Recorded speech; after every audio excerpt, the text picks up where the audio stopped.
أشهد أن لا إله إلا الله وحده لا شريك له وأشهد أن محمدا عبده ورسوله أما بعد فأعوذ بالله من الشيطان الرجيم بسم الله الرحمن الرحيم الحمد لله رب العالمين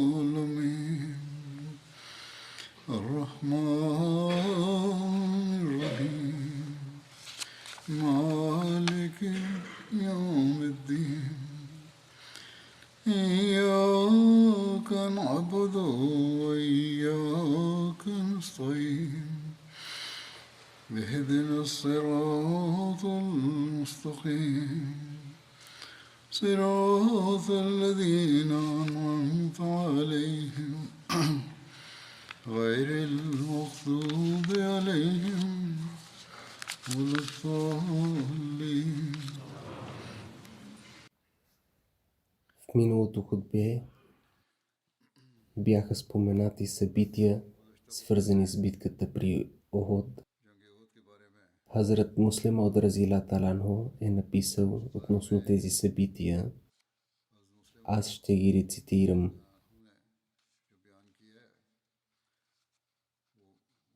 Той казва, че армията на неверниците, бягайки от мястото на Бадър, т.е. от битката при Бадър, заявиха, че следващата година ние отново ще нападнем Медина и ще отмъстим на мусулманите за загубата си.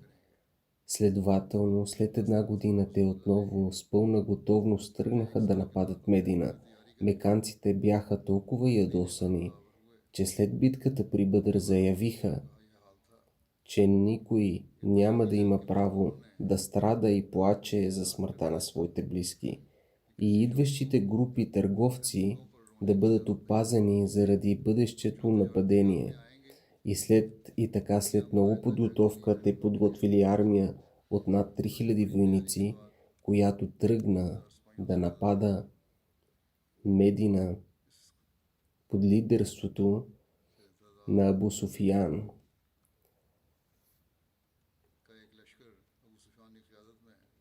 Светия пророк салалаху алейхи ва салям се консултира с подвижниците си дали ние трябва да ги изчакаме в града за битка или да излезем извън града. Неговото собствено мнение беше, че трябва да е в Медина. Какво да се направи? Собственото мнение на светия пророк салалаху алейхи ва салям беше, че трябва да оставят врага да ги нападне в града, за да бъдат те отговорни за началото на битката. И мусулманите, бъдейки на своя територия, да могат да се сражават по-лесно. Но тези млади мусулмани, които нямаха възможност да се сражават при битката при Бадър и които имаха завист в сърцата си и да имат възможност да пожертва живота си в името на Аллах, те настоявайки казаха, защо не им се дава възможност да се дава. Следователно той е приел молбата им. Когато се консултирал с тях, им разказал за свой сън, казал, че видях няколко крави на сън и видях как върхът на меча ми се счупи и аз също видях, че тези крави биват заколени и това, че аз съм сложил ръката си в здрава, сигурна броня. Видях и това, че съм на гърба на овен. Сподвижниците казаха, о пратенико на Аллах салалаху алейхи ва салям, вие как разтълкувахте този сън? Той отговори, тълкуването на коленето на крава е, че някой от моите сподвижници ще получат шахадат, то ще бъдат убити, а счупването на върха на меча означава, че знатен човек от моите близки също се загина в името на Аллах. Или може и аз да претърпя някакво нараняване. А тълкуването на поставянето на ръка в броня си го обяснявам с това, че за нас ще е по-добре да си останем в Медина. А яздането на овен изглежда, че означава, че ще надалеем над лидера на армията на неверниците. Тоест, че ние ще го сразим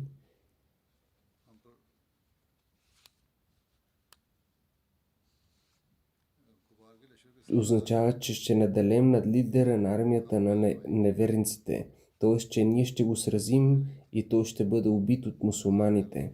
Въпреки, че чрез този сън бяха уведомени мусулманите, че за тях е по-добре да останат в Медина, но впреди това, че тълкуването на съня бе лично на светия пророк салалаху алейхи ва салям, а не бе ниспослано от Бог, той се съгласил с мнението на мнозинството и решил, че ще излязат извън Медина за битка. Във връзка с съня, в сънищата се съдържат знаци, насоки. Казвайки това, Хазрат Акдас Масих Мауд алейхиссалам казва, споменавайки метафората, която се съдържа във виденията и сънищата на светия пророк саллалаху алейхи ва салям. Тя е достъпна и разбираема за четящите хадиси.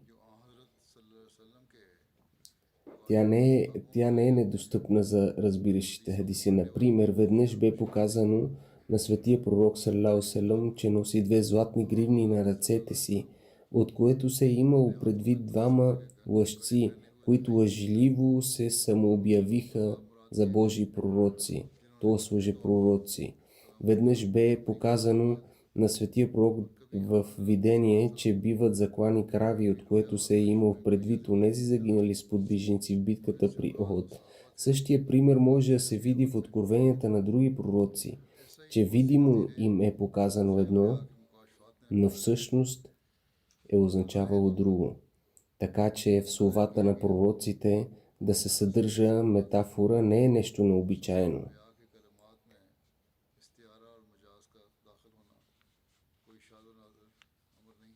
И така, когато вече се реши, че битката ще бъде навън, тогава светия пророк салалаху алейхи ва салям казал на сподвижниците си да се подготвят. Той самият също започнал да се подготвя за битката. Подробностите за това са следните, както бе споменато, че не бе желание на светия пророк саллалаху алейхи ва салям да се води битка извън града заради своя сън,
да го остави до тогава, до когато Всевишния Аллах не покаже волята си между него и неговите врагове. В друго предание думите са споменати по този начин, че докато той не се сражава. Относно подготовката на светия пророк саллалаху алейхи ва саллям и грешката на сподвижниците му, Хазрат Мирза Башир Ахмад Сахиб разияллаху таала е написал последния начин, че той отишъл в дома си, където с помощта на Хазрат Абу Бакър разияллаху таала и Хазрат Умар разияллаху таала сложи амамата си и се облече и вземайки оръжието излезе навън, споменавайки Аллах. Но през този период от време тези младежи осъзнаха грешката си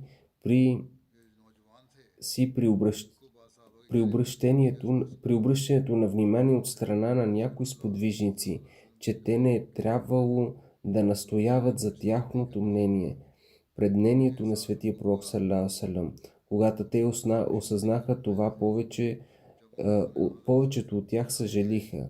Когато те видяха светия пророк саллалаху алейхи ва саллям въоръжен, се засрамиха още повече и почти всички единодушно казаха: „О пратенико на Аллах, ние допуснахме грешка, че настоявахме за нашето мнение пред вашето мнение.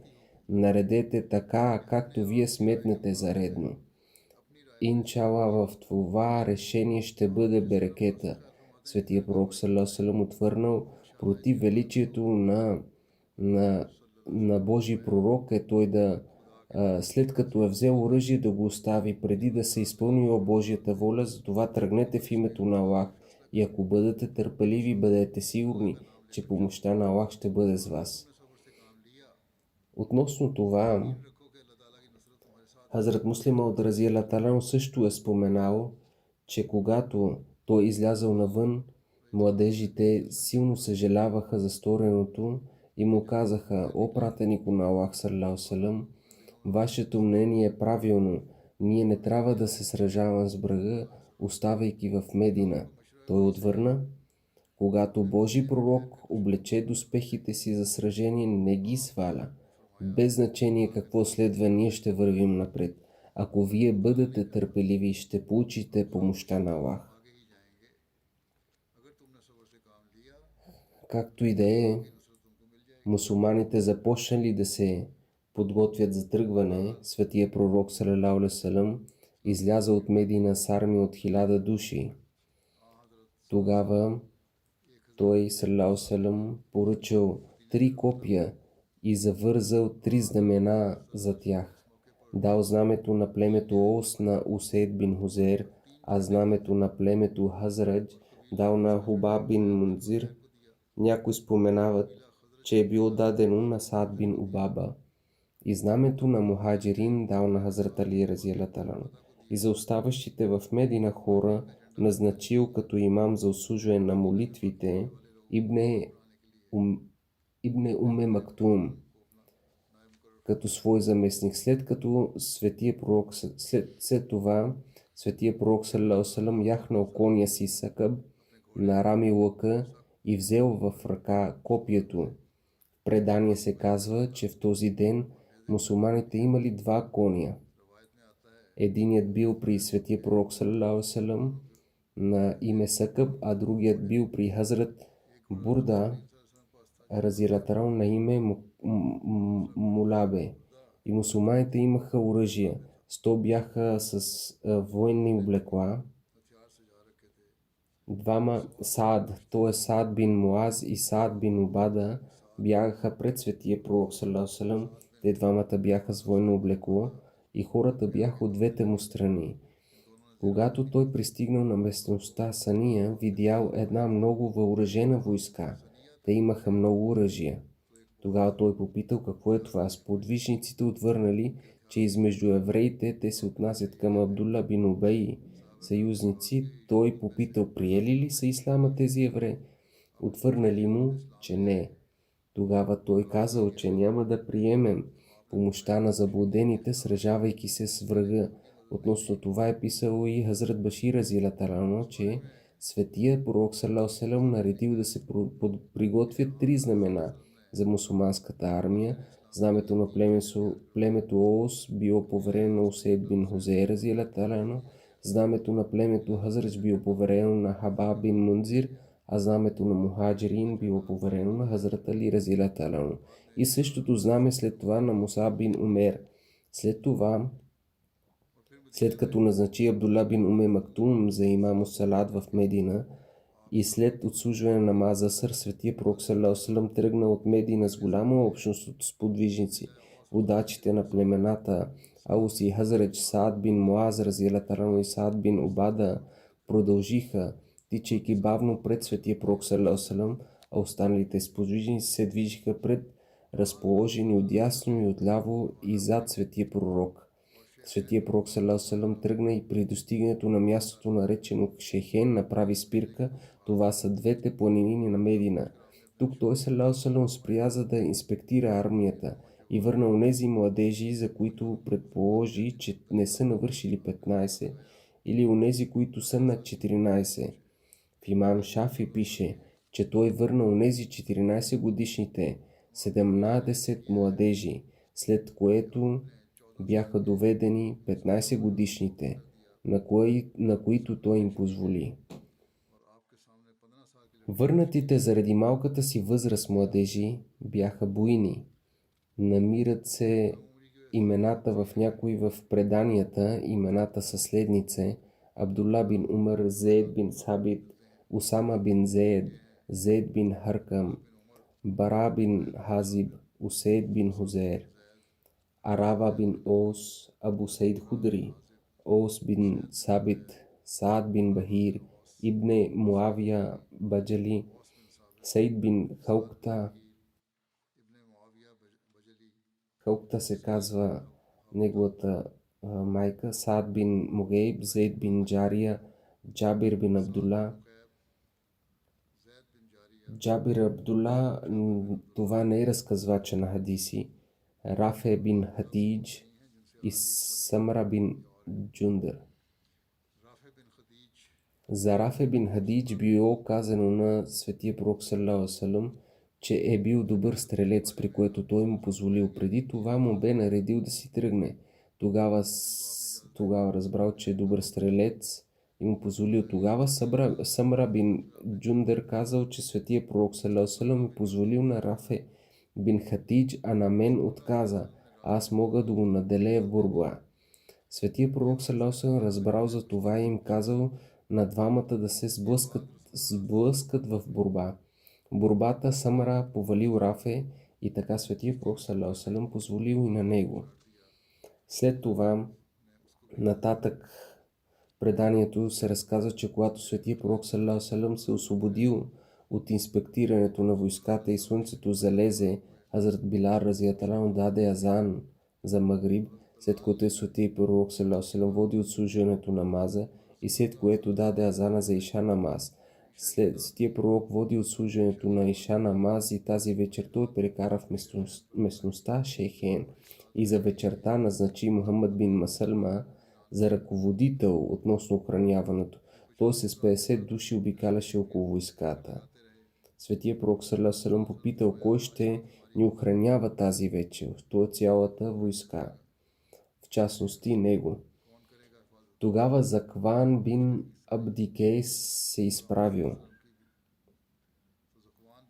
и му се преди кой ще е по-близо до светия пророк саллаллаху алейхи ва саллям, за да бъде по-добре охраняването. Закван бин Абдикейс се изправил, облякал войното си облекло, взел коженето си на метал и започнал да охранява светия пророк саллаллаху алейхи ва саллям и не се отделил от поста си при него нито за миг. Светия пророк саллаллаху алейхи ва саллям почивал до зазаряване. В едно предание се споменава, че светия пророк саллаллаху алейхи ва саллям на сутринта казал, че съм видял на сън ангелите измиват Хазрат Хамза. Относно това, Хазрат Мирза Башир Ахмад е написал в книгата Живота на Мухаммад саллаллаху алейхи ва саллям, че планината Охуд е разположена на около 3 мили на север от Медина, на половината път на мястото известно като Шехен. Светия пророк саллаллаху алейхи ва саллям спря и нареди за проверка на мусулманската армия. Непълнолетните дошли развълнувано с нетърпение да участват в джихада, но бяха върнати обратно. Съответно Абдула бин Умар разияллаху та'ала, Усабан бин Зейд, Абу Саид Худри разияллаху та'ала, наред с други, всички бяха изпратени обратно. Рафен бин Хадидж също бе връстник на тези деца, но притежаваше големи умения в стрелбата с лук. Поради това негово качество баща му се намеси от негово име пред светия пророк, за да му бъде позволено да участва в този джихад. Когато светия пророк се вдигна поглед към Рафи, той застана видимо твърдо силно, старайки се като воин, така че да изглежда силен и висок. Този план успя и светия пророк му даде позволението си да дойде с него. Тогава друго дете на име Самара бин Джундуб, разияллаху, на което беше наредено да се върне, отиде при баща си и каза: ако Рафа е получил разрешение, тогава и на мен трябва да ми бъде разрешено, защото аз съм по-силен от него. Бащата беше извънредно щастлив от искреността на сина си, и бащата и синът се представиха пред светия пророк и бащата представи желанието на сина си. Светия пророк се усмихна и каза: добре, тогава нека Рафа и Самра се борят един с друг, за да можем да определим кой е по-силен от двамата.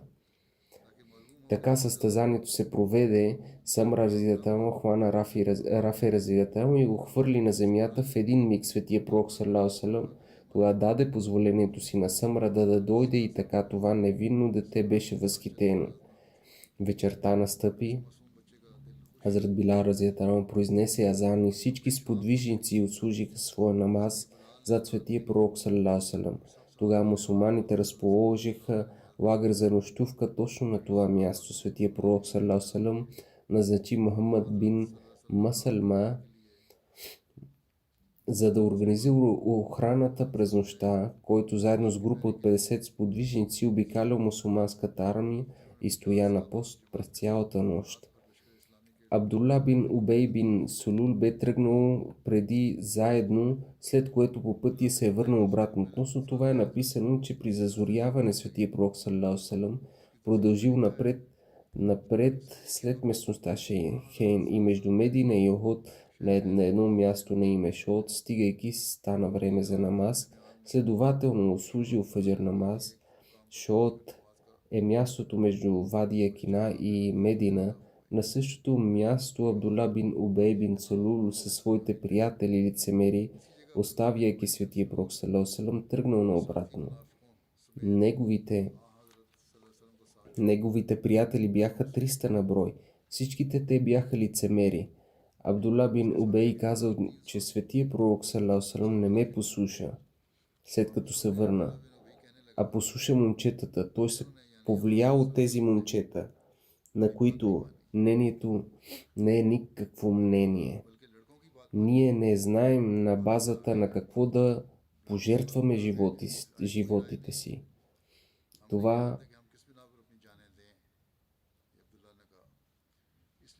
Това каза Абдула, затова, о хора, върнете се обратно. И така приятелите лицемери на вожда на лицемерите оставиха сами мусулманите и тръгнаха обратно. Гледайки как си отиват, бащата на Хазрат Джабър, Хазрат Абдула бин Амър, се втурна след него.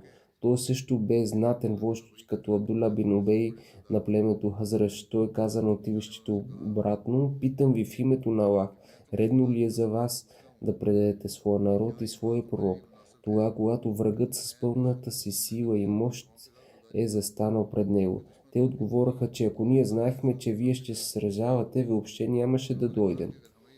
Ние си мислихме, че няма да има никаква война.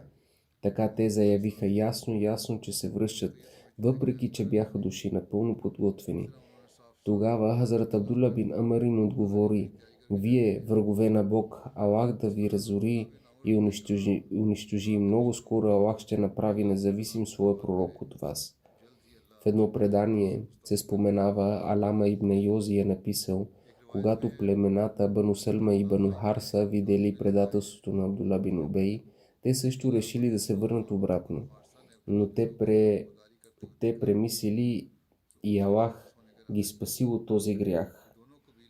Тогава Аллах ни спослал в милост и това знамение из хамат тайфатане минкум антафшала валлаху валиюхума ва алаллахи ятаваккалил му'минун.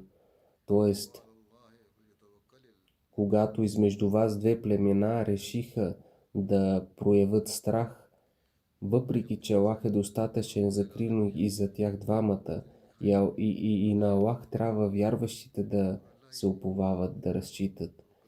След предателството на Абдула бин Убей и неговите 300 приятели, при светия пророк саллаллаху алейхи ва саллям останали само 700 души.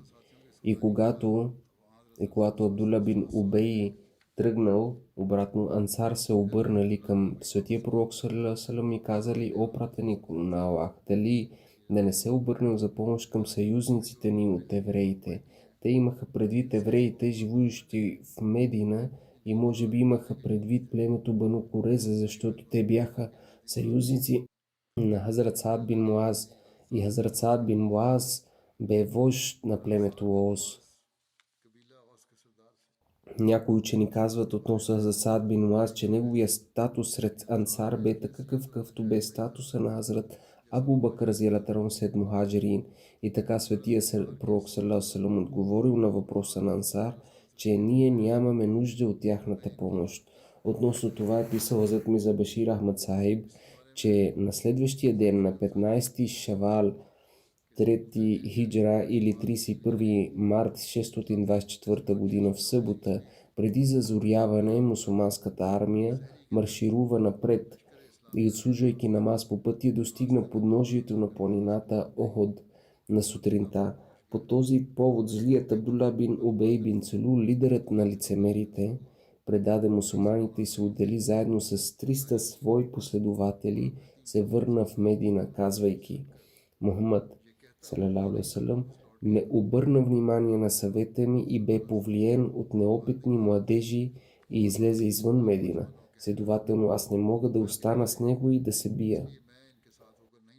Някои хора му казаха сами, че подобно предателство не е необходимо, но той не ги послушал и продължил че ако това беше битка и аз щях да участвам, то това не е битка, а самоубийство. И така мусулманската армия остана само с 700 души, което бе дори по-малко от 1/4 в сравнение с 3000-та войска на неверниците.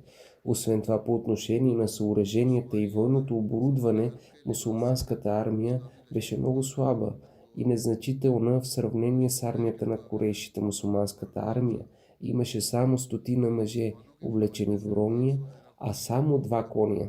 В сравнение с среща с армията с 700 мъже, облечени в брони, 200 коня и 3000 камили. Това състояние на слабост, което беше силно усетено от мусулманите след предателството на 300-те мъже на Абдула бин Убей, създаде състояние на безпокойство и в сърцата на различни мусулмани със слаби сърца, някои, които започнаха да губят кураж. Следователно, както се споменава в свещения Коран, това състояние на състрадание и безпокойство, две племена сред мусулманите, Бану Хариса и Бану Салама, дори планираха да се върнат в Медина, но тъй като сърцата им все още притежаваха светлина вярата, успяха да се вземат. Хазрат Муслим от разияллаху анху казва, че светия пророк саллаллаху алейхи ва саллям тръгнал с 1000 души войска и след известно време е спрял за пренощуване. Негова практика е била, че като наближи врага, е давал възможност на войската си да отпочине и да се подготви. Когато той тръгнал след сутрешния намаз, тогава разбрал, че евреите заради техните съюзнически племена са дошли. Тъй като той бе разбрал за техните други различни намерения, заповядал те да си тръгнат. Тогава Абдула бин Убей бин Салул, който бе лидер на лицемерите, се оттеглил, казвайки със своите 300 последователи, казвайки, че това не е битка, а самоубийство. Това бе също една от причините, защото не приемат еврейските съюзници. Ние спираме хората, които искат да ни помогнат. Това казал Абдулла бин Сулей. Следователно мусулманите останаха 700 на брой, което бе по-малко от една четвърт в сравнение с врага, а в сравнение с съоръженията бяха още по-слаби, защото врага разполагаше с 700 бронеоблечени мъже, а при мусулманите само 100. При врага имаше 200 коне, а при мусулманите само 2. Когато светия пророк саллаллаху пристигна заедно с войската си на Бану Харса, конят на един сподвижник разоля опашката си и докосна меча му. Той плахо веднага прибра меча си. Разказвачи споделя, че светия пророк саллаллаху е приемал добрите суеверия и не е харесал лошите суеверия. Той му казал: пребери си меча, защото изглежда, че днес мечовете ще се размахват. След което той саллаллаху се обърна към сподвижниците си и попита: кой може да ни прекара напряко до врага? Т.е. по такъв път, който не е установен за преминаване или пътуване. Тогава Абу Хесам е отвърнал: аз ще ви поведа. Ибне Саад и други е споменал името му като Абу Мухасма. Както и да е, той ги поведе през местността Бану Харса и техните ниви, така че стигнаха в подножието на Охот и отседнаха. Така че планината Охот бе зад тях, а Медина пред тях. Тук светия пророк саллаллаху алейхи ва салям произнесе реч. Мусулманите застанаха на редици и стана време за намаз фаджар. И мусулманите виждаха врага. Хазрат Билал разиятел призова с азан и икамът, след което светия пророк саллаллаху алейхи ва салям води отслужването на сутрешната молитва. Мухаммад бин Умар Аслами разказва, че светия пророк саллаллаху алейхи ва салям се изправи и произнесе реч, казвайки: о хора, аз ви съветвам за това, което Аллах ни е повелил в своята книга, да му бъдем покорни и да се пазим от обявените от него харам неща. Вие днешния ден сте на висотата на отплатата и възнаграждението. Който е запомнил това, тогава той е подтикнал огъня за своето търпение и вяра. Трябва да се прояви търпение за всичко, заради което сте дошли днес, защото се води джихад с врага. Да се води джихад с врага е изключително трудно. Много малко са тези хора, които могат да проявят търпение, освен онези, които ги напъти Аллах, защото Аллах е с тези, които му се покоряват, а дяволът е с тези, които не се покоряват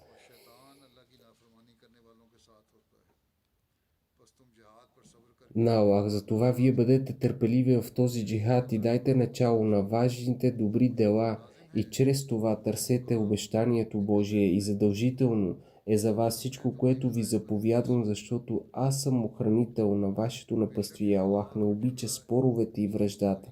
Не трябва да има противопоставяне. О хора, който използва харам, Аллах се разграничава от него. Аллах не харесва онзи, който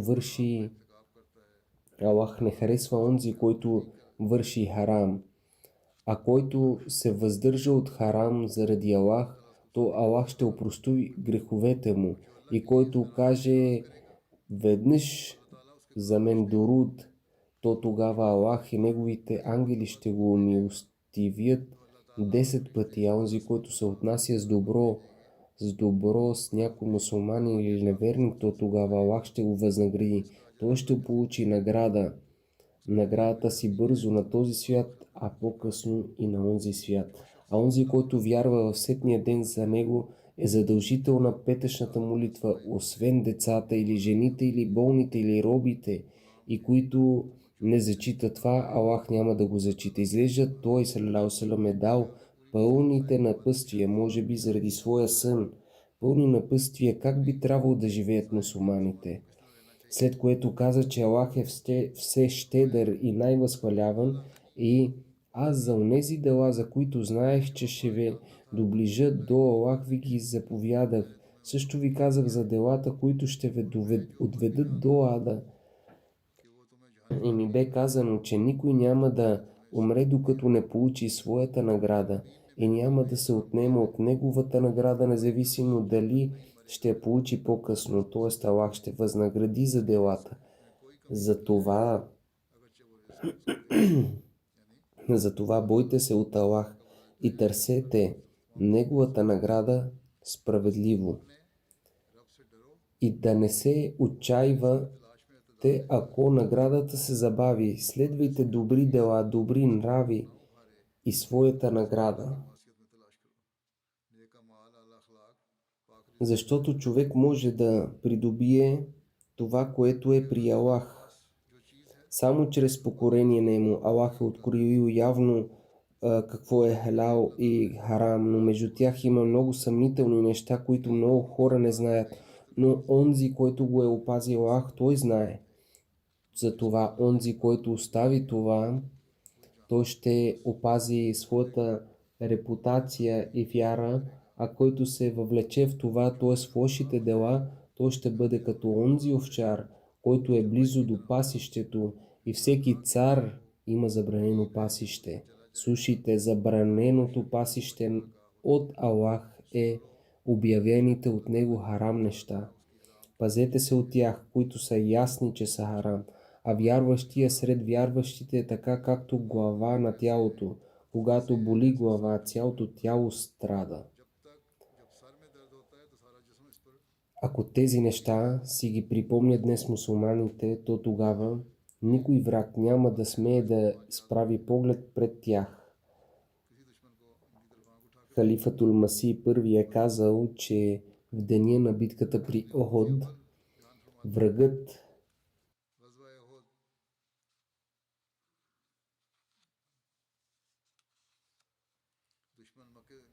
дошъл от Мека при Медина. Онези бойни съоръжения, които Абу Суфиян донеса от Сирия, тези, заради които се наложил светия пророк ﷺ да пътува до Бадър, за да ги спре, същите съоръжения били събрани срещу мусулманите. В тази връзка в кораничният стих се споменава следното. В този стих се споменава Инна лазина кафару юнфикуна амвалахум лиясудду ан сабилиллахи фасаюнфикунаха сумма такуну алейхим хасра. В тази битка племената заедно с Куфар бяха сразени и племената Бани Дехама и Бани Кенана. Войската на Куфар, броят им от 3 стигна до 3000 и цялата им войска и всички яздещи бяха с брони. Всички яростно желаеха бързо да отмъстят на мусулманите. В тези малки племена под ръководството на Абу Суфиян и югоизточно от Медина се установиха, така че между тях и Медина бе подножието на Оход. На това място неверниците започнали да унищожават нивите и засажденията на жителите на Медина. Сподвижниците много се ядосали от това и настоятелно помолили светия пророк за отбранителни съображения. Светия пророк ﷺ изляза от Медина с 1000 души. Абдулла бин Убей, един вожд, живящ в Медина, който видимо бе с мусулманите, точно преди битката се оттегли и се прибра със своите 300 души. И така мусулманите от 1000 останаха 700. Тези малко на брой мусулмани имаха общо 2 коня, но смело напредваха, преминавайки през фурмите и стигнаха до местност при Оход, където мусулманите пренощуваха на сутринта. След намаз фаджр се подготвиха за битката. Подробностите Затова ще представя напред, инчала. За молитви за палестинците ви напомням постоянно, не спирайте да се молите предишните дни, след като спряха военните действия. Сега се случва точно това, което се очакваше. Израелското правителство бомбардира и атакува всяка част от Газа с още по-голяма сила от преди. Все повече наивни деца биват убивани.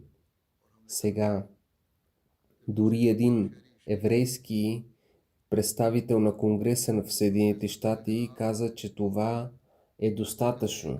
И щати трябва да изиграят своята роля, за да се сложи край на това. Президентът на Съединените щати също каза плахо, че тази стрелба трябва да приключи, която се провежда едновременно на севера и юга. Преди се казваше, че нищо няма да се направи на юг, но сега и там има атаки. Не бива да правим грешката да мислим, че думите на американския президент не са резултат от някакво състрадание към човечеството, а по-скоро тези думи са за неговата собствена полза, тъй като предстоят избори в Съединените щати и по-младите от населението призовават за прекратяване на огъня, както и мусулманите от щатите. Следователно, всичко това се прави за да спечелят гласове, иначе няма състрадание към палестинците или мусулманите. Гласовете на мусулманските страни започват да набират известна сила, но докато не се обединят и не призоват за прекратяване на огъня, няма да има полза. Аллах да установи единството между мусулманите. Амин. Не мусулманският свят знае, че в мусулманския свят няма единство. По-скоро мусулманите се избиват помежду си, хиляди деца и невинни хора са убити в ръцете на мусулманите. Това окуражава немусулманите, които смятат, че е добре да се нанасят жестокости на мусулманите, тъй като те самите си нанасят жестокости. Ако мусулманите не се интересуват от живота на мусулманите, тогава защо врагът ще го прави? Аллах строго е предупредил в Корана срещу отнемането на живота на мусулманин от мусулмани, че ако се направи това, той ще бъде наказан в ада. Нека с Божията воля мусулманите да се обединят и да станат средство за прекратяване на справедливостта, вместо да се бият помежду си. Не се опитала да надигне гласа си, но кой ги слуша? Те казват, че това ще направим, това и това, но не могат да направят нищо, защото няма кой да ги слуша. Големите сили упражняват правата си. Аллах да се смили над мусулманите. Както и да е, за да сложим край на тези жестокости, трябва да се молим, като същевременно призоваваме политици да надигат гласа си, за да сложат край на тези несправедливости. По същия начин трябва да предадем същото съобщение сред нашите контакти. Нека Аллах да спаси невинните от несправедливостите. След намаза ще отслужа погребална молитва за двама покойни. Първата покойна е Масуда Бегам, съпруга на Абдул Хаким Акмал, покойния Мурби Силса. Инна лилахи ва инна илайхи раджиун. Предишните дни той е починал. Нейният дядо бе неговите дядовци бяха сподвижници на Хазрат Муслима от Разирателно. Тя служила заедно с съпруга си дълго време в Холандия.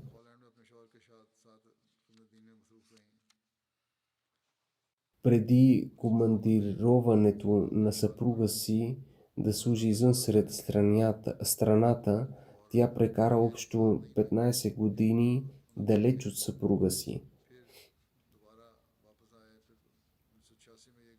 Тя беше първият национален президент за жените в Холандия. Тя беше Съдър Лежна Имайла в Холандия.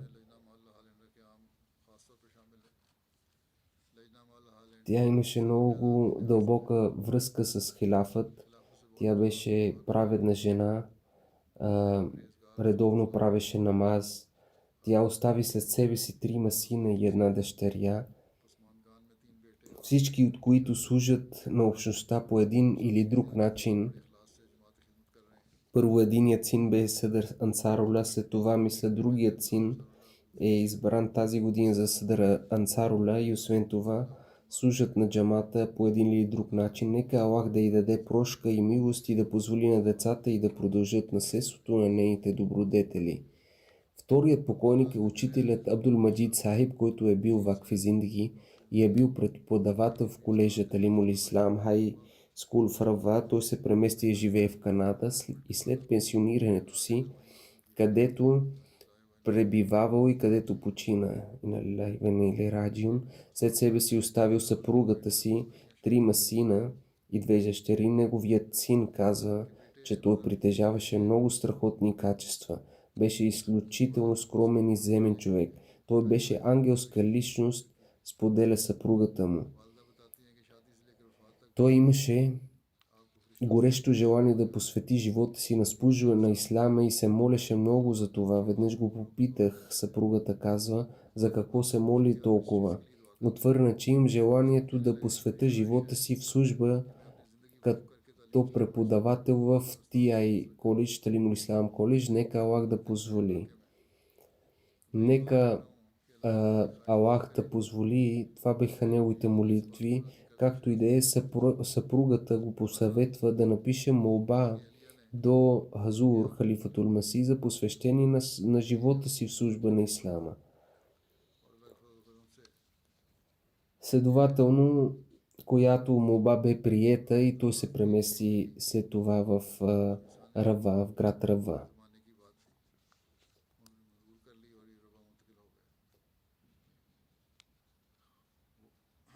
Неговите деца казаха, че той винаги е предлагал финансови дарения.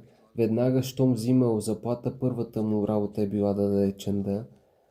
Тези години бяха трудни години като цяло. Той научи децата си да отслужат молитви на време и да поддържат връзка с хилафът. Тези години бяха трудни години, дори и за джамата. Аз съм бил студент тогава, когато той е бил преподавател и той потвърди факта, Азур потвърждава факта, че всички добродетели, които синът му описва, наистина съществуват в него. Той също имаше дълбоко влияние върху неахмади, които го уважаваха много, въпреки факта, че беше ахмади. В последствие той стана и директор на училище в Бехре. Там в последствие той стана директор и на училище в Бехре и премести се в град Бехре. Там заместник директора, който бе и имам в местната джамия, изглеждаше, че ще му се съпротивлява или ще се заяжа с него заради това, че той е ахмади, но той дълбоко го уважаваше. Много го уважаваше. Един ден той споделил, че въпреки, че този човек е ахмади, той носи в себе си ангелска душа. Така той правеше и таблих. Такъв бе неговият пример, чрез който оказваше добро влияние в средата си. Често идваха бивши ученици да се срещнат с него, но той винаги се гордееше най-много със своите ученици, които останаха вакф зиндги, които посветиха живота си в името на Аллах. И с голяма радост споменаваше вакф зиндги и студентите си. Нека Аллах да му даде прошка и милост, да издигне положението му и да позволи децата му да продължат наследството на неговите добродетели.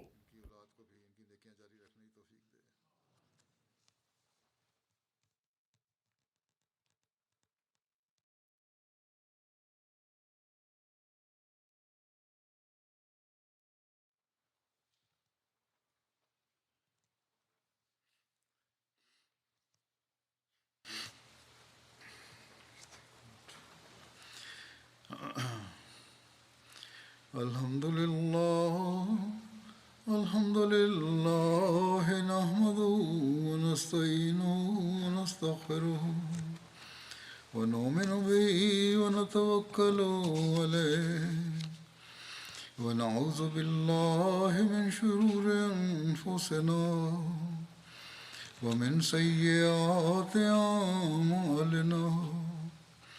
من يهده الله فلا مضل له ومن يضلل فلا هادي له ونشهد أن لا إله إلا الله ونشهد أن محمدا عبده ورسوله عباد الله رحمكم الله إن الله يأمر بالعدل والإحسان وإيتاء ذي القربى وينهى عن الفحشاء والمنكر والبغي يعظكم لعلكم تذكرون اذكروا الله يذكركم وادعوه يستجب لكم ولذكر الله أكبر.